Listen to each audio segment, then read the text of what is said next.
ரதம் ஏறிடுவான், தன் கோயில் பலம் வருவான். வெற்றி வேலை ஏந்தியவன் வீரனடை போட்டிடுவான். அந்த ஆண்டி அவனின் பார்வை கண் திறக்கும், அவனை வேண்ட நம் நெஞ்சில் ஞானம் பிறக்கும். கதவு திறக்கும், காட்சி கிடைக்கும்.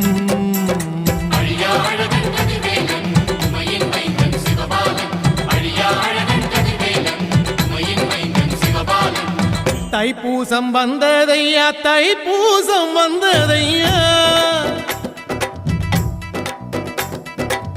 தைப்பூசம் வந்ததையா, தைப்பூசம் வந்ததையா.